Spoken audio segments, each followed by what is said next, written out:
Good morning, everyone. Thanks for being with us again today. We are continuing in our series here on the life and teachings of Christ. And I want to start in Matthew chapter 9, and we're going to title this one, The 70.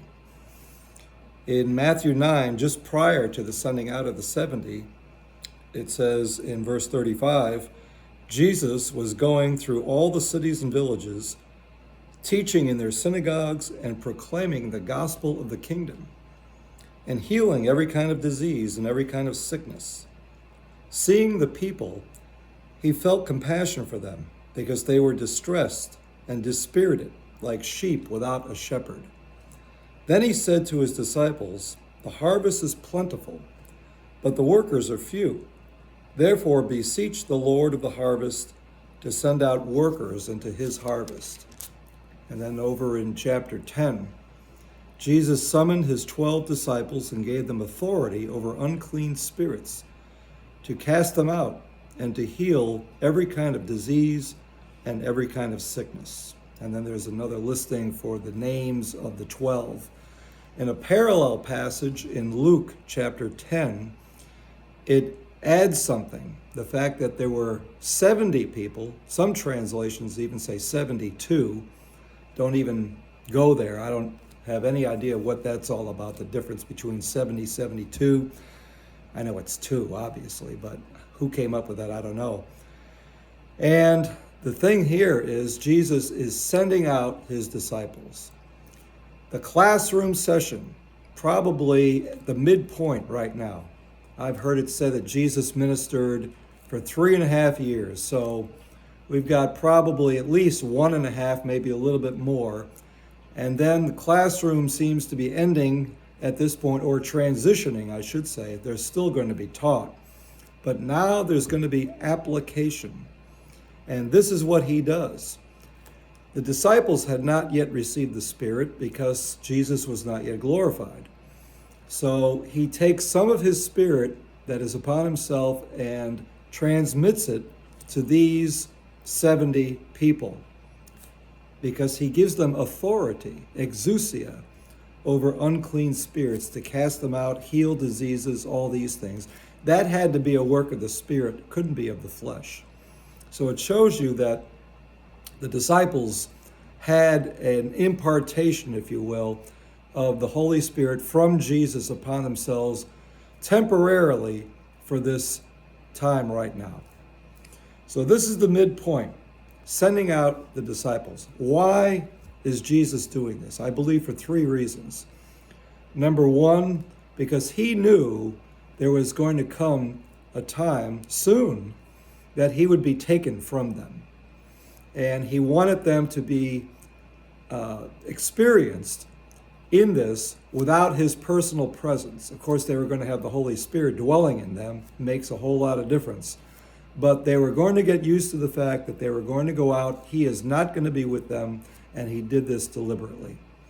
Second reason, I believe, more could be accomplished in dividing up the work. You've got a lot of teams here, 70 people. It says in Luke they went out in pairs, so at least 35 pairs, teams of going out into the villages, the cities. And notice that they were only sent to the lost sheep of the house of Israel. They were not to go to Samaria or to the Gentiles at this time, not yet.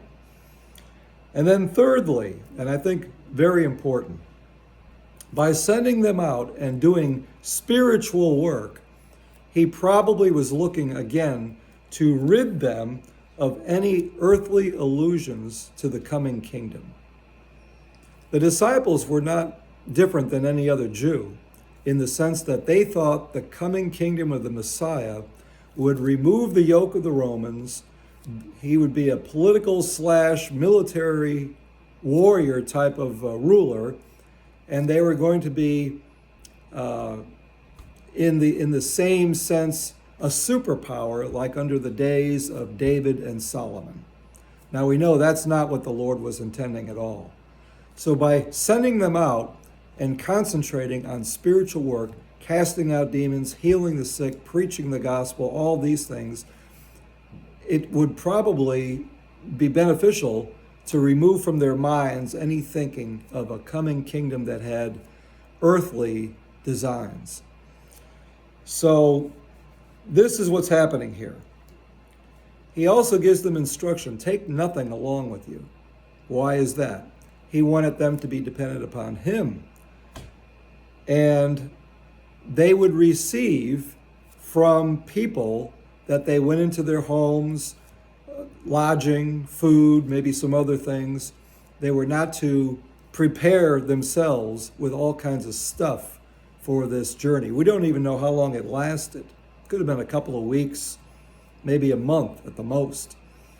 So this training time that Jesus is having with his disciples now becomes special teaching to send them out, sending out of the 70, and to do the work of the ministry.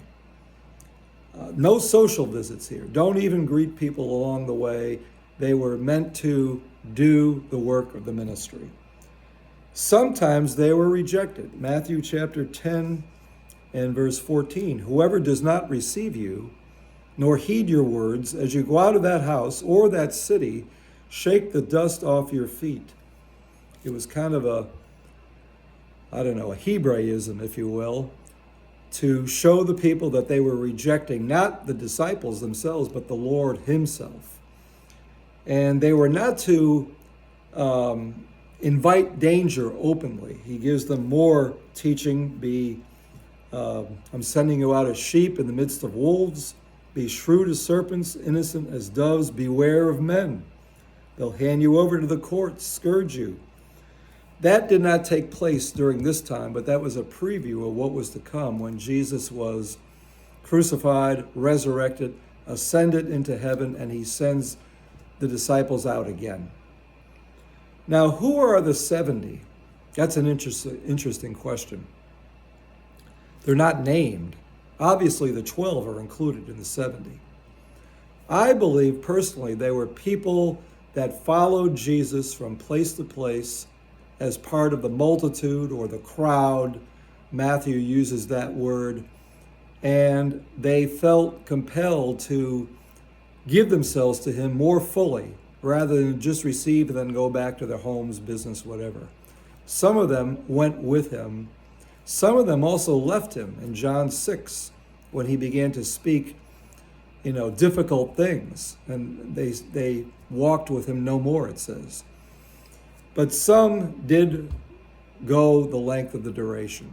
We know there were 120 in the upper room post-resurrection. I would tend to guess this was the 70.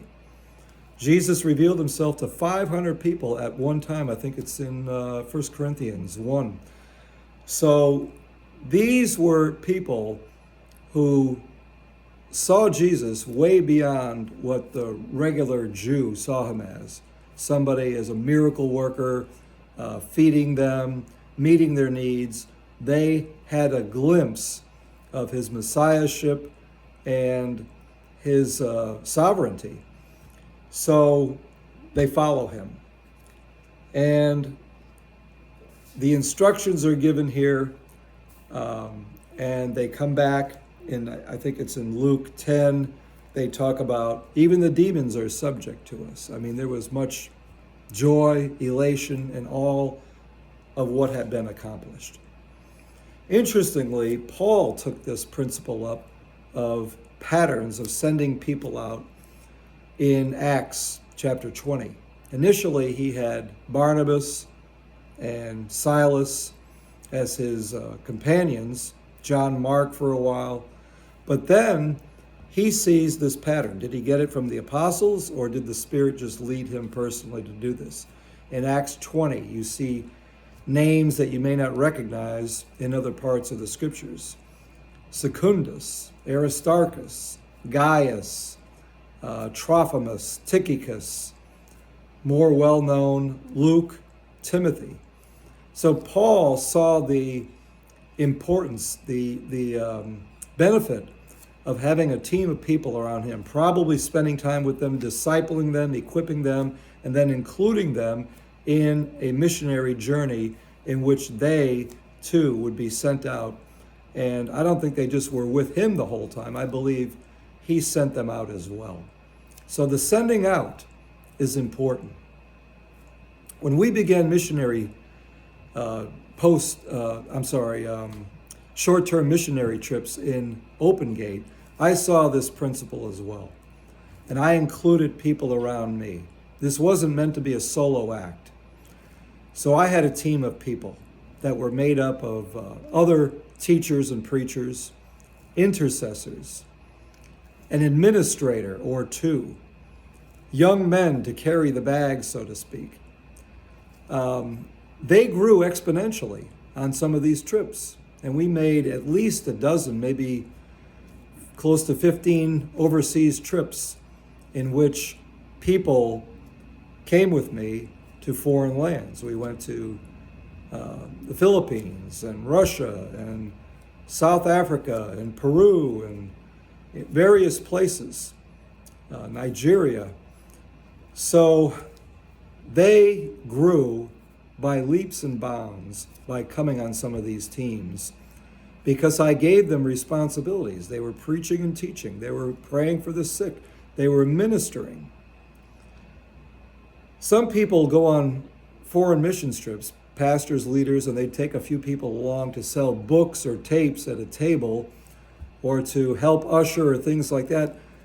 That's good, but give them the full responsibility of the ministry. Equip them and then release them to teach and minister in the Spirit and in the Word. And I think that's really one of the ways people really grow. So this is the sending out. First, the 70 under Jesus, Paul using the same principle. And it says in Matthew chapter 13, we pick it up there, Jesus is teaching as well. In verse 3, 13:3, he spoke many things to them in parables. And down in verse 10, the disciples came and said, "Why do you speak to them in parables?" What are parables? Simplistic stories portraying truths, spiritual truths, taken from real life principles. And here's the answer he gives. To you, it has been granted to know the mysteries of the kingdom of heaven, but to them it has not been granted. Verse 12, for whoever has, to him more shall be given, and he will have an abundance. But whoever does not have, even what he has shall be taken away from him. Therefore I speak to them in parables, because while seeing they do not see, and while hearing they do not hear, nor do they understand. When I first read this as a young Christian, I thought, that seems unfair. You're saying these things and some people are just not getting it. Shouldn't you take the time and spend with them to make sure they get it? But there was always a strategy with Jesus. And here, the principle is not everyone was intended to understand these parables. Why? Some of them were instructed, and to others they remained a puzzle. And here's the reason why, I believe. Jesus was separating the merely curious with the spiritually hungry. Remember in a place in John, after he fed the 5,000, it said they came to take him by force, to make him a king. Why? Because they saw him as a meal ticket. We'll never starve. We'll never thirst. He is a miracle worker. And Jesus withdrew from them, went up into the mountain to pray. He knew these people were not coming after him for who he was, but for what he could give them. And it was separating people. Speaking in parables separated the merely curious from the spiritually hungry. The spiritually hungry were those that would discern and get the parables. Even the disciples at times had to have things explained to them with parables. And Jesus would do that because he gave himself, without reservation to these guys. So This was one of the means by which he spoke was in parables. They continue with him for about another year and a half after this, and we're going to pick this up next time. We'll break into some well-known parables in Luke 15, the parable of the lost coin, the lost sheep, and eventually the prodigal son. I don't know if I'll be able to do all three of them in one session, perhaps. But this is the pattern that Jesus used. Equip, disciple, train, send people out, give them some experience, some application, separate the spiritually hungry from the merely curious, the people who are in it just to get something. They weren't kingdom people. They were people that were just looking to have their needs met. Very much like the children of Israel in the Old Testament. So this is what I wanted to share with you today. And the midpoint of Jesus' ministry, probably close to the midpoint of this series as well. And we'll pick it up next week in Luke chapter 15 with 3 well-known parables. All right? In the meantime, have a great week. God bless. We'll see you next time.